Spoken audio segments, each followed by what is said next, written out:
Hi guys, myself Shikha and you are watching your own channel velocity learning. आज का मेरा video 9th class chapter gravitation से। Okay student, आज हम बच्चों जो आपके लिए टॉपिक लेकर आए हैं वो लेकर आए हैं फ्री फॉल। ठीक है, अब हम अपने प्रीवियस वीडियोज़ में आपको ये तो बता चुके होते हैं कि बच्चे की अर्थ जो होती है वो एक सर्टेन ग्रेविटेशनल फोर्स से हर एक ऑब्जेक्ट को अपने सेंटर की तरफ क्या करती है, पुल करती है या अट्रैक्ट करती है, या एक some certain gravitational force exert करती है वहाँ पर, right.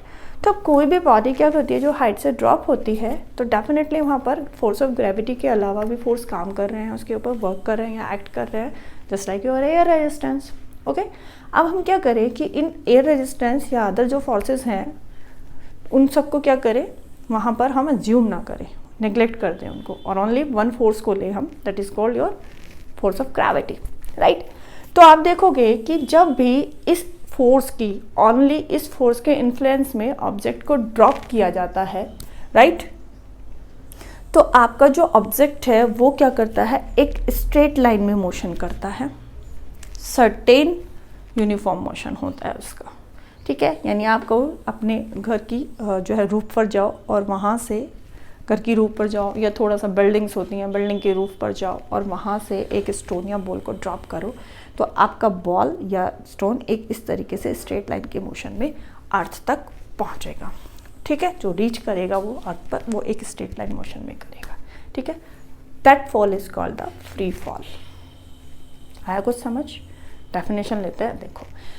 Free fall, the falling of a body from a height towards the earth, towards the earth under the gravitational force of earth with no other force acting on it is called free fall।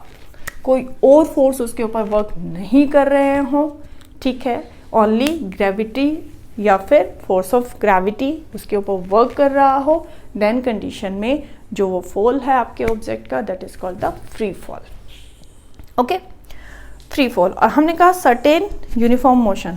यहाँ पर देखो बच्चों क्या होता है, observe करते हैं हम यहाँ कि फर्स्ट अगर हम, जैसे हमारा बॉल हमने ड्रॉप किया, हमने सिर्फ उसको क्या किया, छोड़ा है, फोर्स एक्सर्ट नहीं किया उसके ऊपर, हमने सिर्फ उसको क्या किया, ड्रॉप किया ऐसे। ओके, क्या किया, ड्रॉप किया। तो यहाँ पर देखो, यानी फर्स्ट सेकेंड में अगर हम हैं, फर्स्ट सेकेंड में जो डिस्टेंस है लेट वो 4 मीटर कवर करता है, ठीक है, और वेलोसिटी उसकी कितनी होती है, 9.8 मीटर पर सेकेंड, राइट। देन यहाँ पर नेक्स्ट सेकंड में हम करते हैं बच्चों, नेक्स्ट सेकंड में वो जो हम मिलता है, हम ऑब्जर्व करते हैं जब यह अब बोले हम उस डेटा को कलेक्ट करते हैं तो ये 18 मीटर डिस्टेंस हो जाता है और ये हो जाती है आपकी 19.6 मीटर पर सेकंड वेलोसिटी चेंज हो जाती है। नेक्स्ट सेकंड में जब हम जाते हैं तो इसका डिस्टेंस और ज़्यादा कवर करता है, ये 43 हो जाता है और ये आपका हो जाता है 29.4 मीटर पर सेकंड। तो आप देख रहे हो कि जिस तरीके से इट मीन्स यहाँ पर जो है ये फर्स्ट सेकंड में यहाँ पर आया, ये फर्स्ट सेकंड में ड्रॉप करना शुरू किया, फर्स्ट सेकंड में यहाँ पर इसका डिस्टेंस जो है ये कितना, यहाँ से हो गया 4 मीटर, और इस कंडीशन में इसकी जो वेलोसिटी होगी बच्चों वो होगी 9.8 मीटर पर सेकेंड। ठीक है, फिर यहाँ आया ये इस पोजीशन से, ये जो डिस्टेंस इसने कवर किया यहाँ पर 18 मीटर कवर किया और यहाँ पर ये हो गया आपका 19.6 मीटर पर सेकेंड इसकी वेलोसिटी। यहाँ पर जो ये डिस्टेंस इसने यहाँ से यहाँ तक डिस्टेंस कवर चला, ये 43 मीटर हो गया और यहाँ पर हो गया आपका 29.4 मीटर पर सेकेंड। तो इट मीन्स आप देख रहे हो कि जैसे जैसे ये क्या जा रहा है, अर्थ के नियर जा रहा है, इसका जो आपका डिस्टेंस है यानी स्पीड जो है वो इंक्रीज होती जा रही है, वेलोसिटी चेंज होती जा रही है। ठीक है, क्या हो रही है, वेलोसिटी चेंज हो रही है। फर्स्ट सेकंड में 9.8 है, सेकंड में 19.6 है, थर्ड में 29.4 है। तो वेलोसिटी आप देख रहे हो एक सर्टेन वैल्यू से चेंज हो रही है। 9.8 में फिर प्लस करोगे 19.6, 19.6 में फिर प्लस करोगे 9.8, तो आ जाएगा 29.4 मीटर। तो इट मीन्स एक सर्टेन वैल्यू से ये इसकी जो वेलोसिटी है वो चेंज हो रही है, यू कैन से ना। ओके, तो जैसे जैसे अर्थ के पास में जा रहा है इसकी स्पीड इसलिए बताया बिकॉज देखो डिस्टेंस यहाँ 4 मीटर किया फर्स्ट सेकंड में, उससे नेक्स्ट फर्स्ट सेकंड में जो 18 मीटर किया, उससे नेक्स्ट सेकंड में 43 मीटर। तो आप यहाँ पर इसको देखो कि ये डिस्टेंस भी क्या होता जा रहा है, इंक्रीज होता जा रहा है, तो डेफिनेटली स्पीड इंक्रीज होती जा रही है, राइट। तो जैसे जैसे अर्थ के पास आता जाता है स्पीड इंक्रीज होती चली जाती है और इसकी वेलोसिटी एक सर्टेन वैल्यू के साथ में क्या हो रही है, इंक्रीज हो रही है। यानी यहाँ पर बोलो वेलोसिटी चेंज हो रही है, and we know very well change in velocity is called acceleration, क्योंकि हम दो तरीके से ये वेलोसिटी जो होती है हमारी चेंज होती है। फर्स्ट वन, हम उसके ऊपर फोर्स एक्सर्ट करें मूविंग ऑब्जेक्ट के ऊपर और उसके डायरेक्शन को चेंज कर दें, या फिर वेलोसिटी की वैल्यू स्पीड जो है हम अपने ऑब्जेक्ट की कर दे, तेज कर दे, तो वहाँ पर वेलोसिटी क्या हो जाती है, चेंज हो जाती है, और change in velocity is called acceleration. तो इट मीन्स जो फ्री फॉल बॉडी होती है उसमें क्या होता है, एक्सेलरेशन प्रोड्यूस होता है। अब ये एक्सेलरेशन कहाँ से आया, बिकॉज किसकी वजह से, जो हमारी अर्थ इसके ऊपर फोर्स एक्सर्ट कर रही है। हमारी जो अर्थ है वो इसके ऊपर क्यों, क्या बोला कि अर्थ जो होती है एक सर्टेन ग्रेविटेशनल फोर्स से हर ऑब्जेक्ट को अट्रैक्ट कर रही है अपनी तरफ, तो जो अर्थ हमारे इस बॉल के ऊपर या फ्री फॉल जो भी हो हमारी बॉडी होती है उसके ऊपर फोर्स एक्सर्ट कर रही है, और उस फोर्स एक्सर्ट होने की वजह से ही ये चेंजेस हैं, वो मूव कर रहा है टूवर्ड्स द अर्थ, और ये चेंजेस उसी की वजह से आते। ठीक है, तो ये हो जाता है इस रीजन से कि जो फोर्स हमारी अर्थ इसके ऊपर क्या कर रही है बच्चों, एक्सर्ट कर रही है। ओके, अब यहाँ पर क्या हुआ ये बताया कि जब हमारी वेलोसिटी चेंज हो रही है तो इट मीन्स वेलोसिटी चेंज होने की वजह से वहाँ पर एक्सीलरेशन प्रोड्यूस होता है। ठीक है, यहाँ पर क्या हुआ, एक्सीलरेशन प्रोड्यूस हुआ, और यही एक्सीलरेशन आगे चल के हमारे लिए कुछ टॉपिक्स हैं जिसमें हम इसको कवर करने वाले हैं। ठीक है, इसी एक्सीलरेशन को हम बोलते हैं बेटा एक्सीलरेशन ड्यू टू ग्रेविटी। ये होता है एक्सीलरेशन ड्यू टू ग्रेविटी।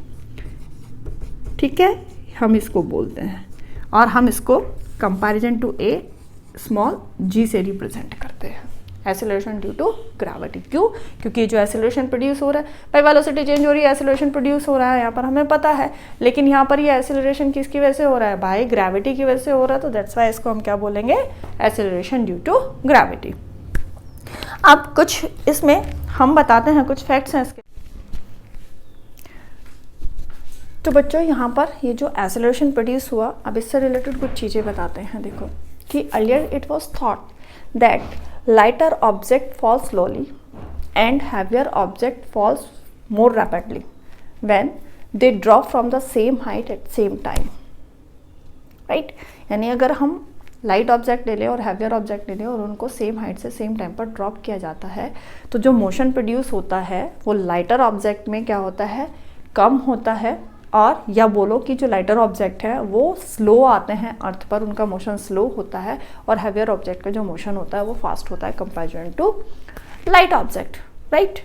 तो ये सोचा जाता था, और इसी में वो बोला गया कि चलो ठीक है, एक मेटल कॉइन ले लिया, एक फेदर ले लिया, उनको सेम हाइट से दोनों को सेम टाइम पर ड्रॉप किया गया, तो ऑब्जर्व किया कि जो मेटल कॉइन होता है, मेटल कॉइन क्या होता है, अर्थ पर पहले पहुंच जाता है और फेदर लेट पहुंचता है।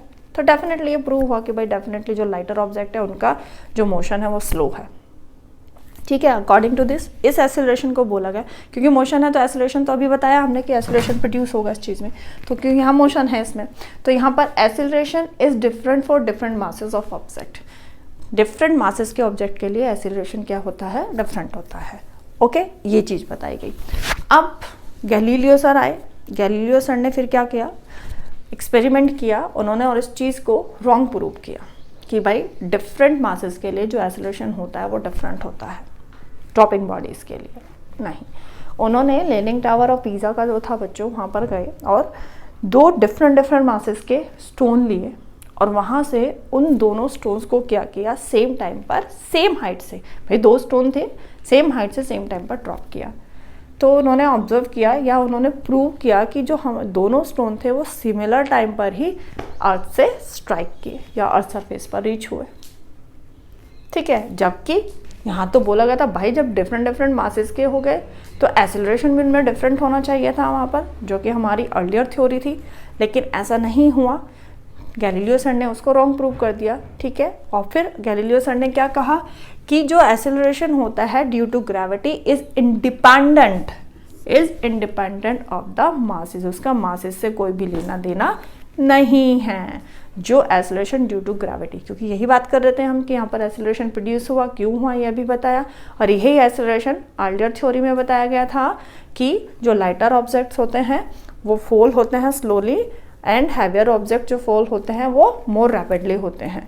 ठीक है। तो यानी एक्सेलरेशन जो होता है उनमें डिफरेंट होता है according to different masses. But Galileo sir ने इसको रॉन्ग प्रूव कर दिया।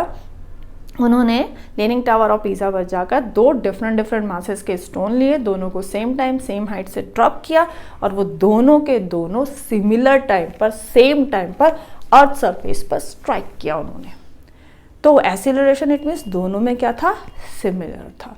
तो गैलीलियो सर ने आपकी जो अर्लियर थ्योरी थी उसको रॉन्ग प्रूव कर दिया और उन्होंने बोला कि जो एक्सीलरेशन ड्यू टू ग्रेविटी होता है वो मासेस के ऊपर डिपेंड नहीं करता। ठीक है, ओके। तो ये हुआ यहाँ पर एक्सीलरेशन ड्यू टू ग्रेविटी। आज थोड़ा सा आपको सिर्फ इसका हमने बताया है, अभी इससे रिलेटेड जो टॉपिक पूरा डिटेल में हम इसको लेकर आएंगे, नेक्स्ट वीडियो में लेकर आएंगे।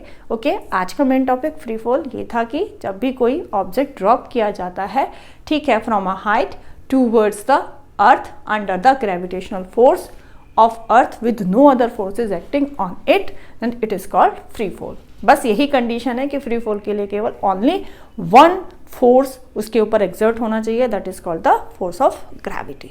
देन ड्रॉपिंग बॉडी या फॉलिंग बॉडी हम बोलेंगे वो किस में है, वो उसका फ्री फॉल हो रहा है। ओके, होपफुली ये कंसेप्ट आपको क्लियर हुआ होगा। और बच्चों, अगर आपको मेरी वीडियो अच्छी लगी तो प्लीज़ मेरी वीडियो को लाइक करें।